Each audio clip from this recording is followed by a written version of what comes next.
Buddhist tradition, we speak of love in terms of true love, in terms of loving kindness, compassion, joy, and equanimity, non-discrimination, or inclusiveness. In order to really understand compassion, you should understand also the three other elements of true love. The first element of true love is loving kindness, Maitri. It has the power to offer happiness. If love cannot offer happiness, it's not true love. Your true love offers you happiness and offer her happiness. It's not the willingness to offer happiness. Because if you don't understand the other person, the more you try to make him happy, the more you make him suffer. So understanding him, understanding her suffering and need before you can practice loving kindness, Maitri. In Asia, there is a fruit called durian. Many people crave for it, but for me, I cannot eat it. And then you say, dear Thầy worked so hard, he should eat some durian. And then you make me suffer by loving me. So we should understand the other person in order to really make him happy. And that is why understanding is the other word for love, for compassion. And that is why we should ask our partner, darling, do you think I understand you enough? If I don't understand you enough, please help me. My wife is right there.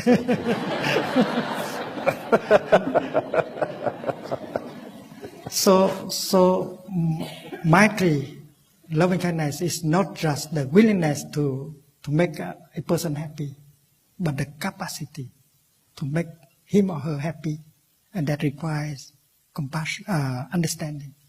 And understanding requires time in order to look deeply. And then the second element is compassion, which is a karuna. Great compassion is called Mahakaruna. Compassion has the power to remove the pain, the suffering. If your love cannot make the other person suffer less, it's not true love. And you have to understand his suffering, her despair, in order to help him or her suffer less. And that is why you need to have the time to look and to listen. And understanding will create love and happiness. And the practice is that you have to apply that for yourself. You have to apply, you have to be able to offer you happiness and compassion. Do we have enough compassion towards our body, our feeling? Do we know how to handle our body to make it suffer less? Do we know how to handle a feeling so that we can help calm down the feeling or emotion? That is self-love. The capacity to love another person relies entirely on your capacity to love yourself and take care of yourself. That is true with compassion. And the third is joy, mudita. If by loving you make the other person cry every day, that is not true love. So you create joy for yourself and for the other person. And there are many practical ways to create joy without having to go to the market and buy something to offer him or her. Suppose you say, you breathe mindfully and you bring your mind home to your body, you become fresh and pleasant, and you go to her and you say, darling, you know something? I'm here for you.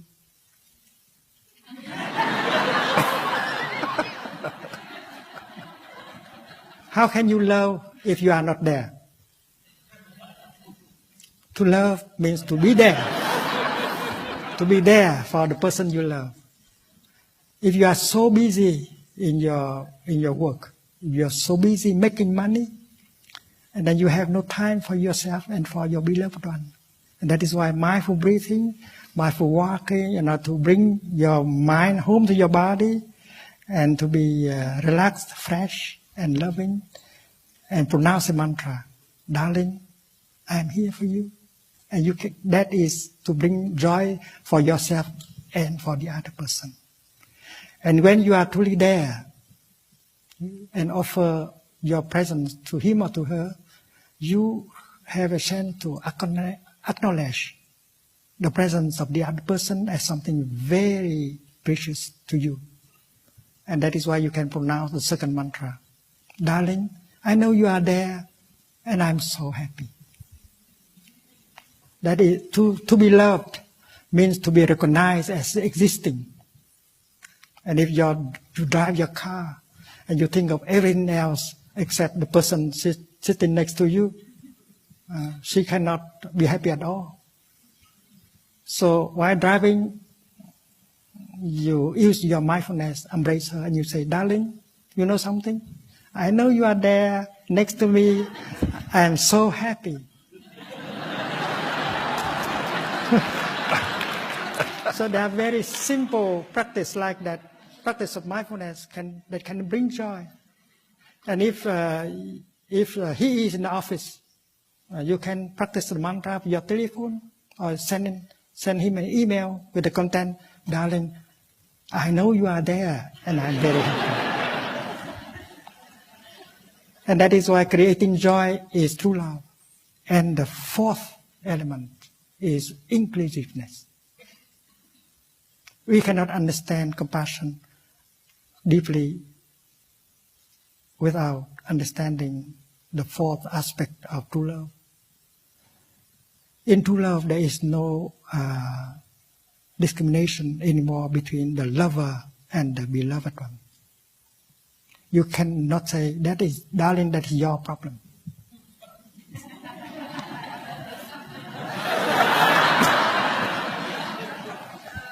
In true love, your problem is my problem. Your happiness is my happiness. My suffering is your suffering. There is no longer any frontier. Inclusiveness.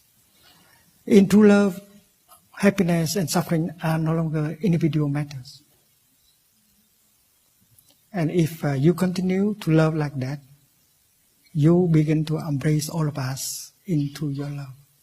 Because these four elements of true love are called the four unlimited mind. There can never be enough.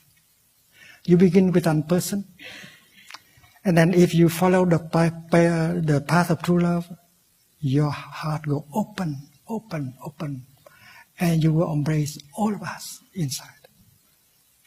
And that is true love, is the kind of love that can enlarge your heart without stopping. One day the Buddha was holding a glass of a bowl of water in his left hand.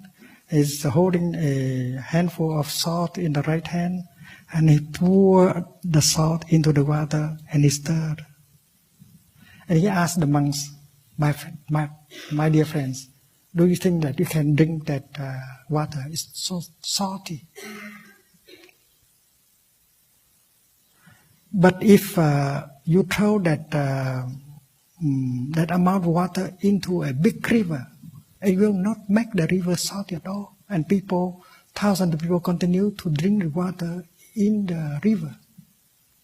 So with someone who has a great heart, a big heart, a lot of compassion, they don't suffer anymore. The things that make other people suffer do not make them suffer. It's like one handful of salt can make salty the bowl of water, but cannot make the whole big river suffer at all. So the four Brahma Vihara, the four elements of true love are unlimited. Because by loving in that kind of way, one day you will embrace all of us in your heart. You love not only humans, but animals, plants, and minerals. Because minerals, they are alive also. Minerals can suffer. And that is the love recommended by the Buddha. The love without frontier, without discrimination. And the fourth element of true love is inclusiveness. No discrimination whatsoever. Black or white, north or south, rich or poor, are all objects of your love. And when you have that kind of love, you don't suffer anymore. And you are in a situation to help many people. And that is why all of us who want to serve our society, we should cultivate true love. With true love, we are nourished, we are strong enough. And if we know how to build a community of love, a love community, a compassionate community, and then we will be powerful enough to make change.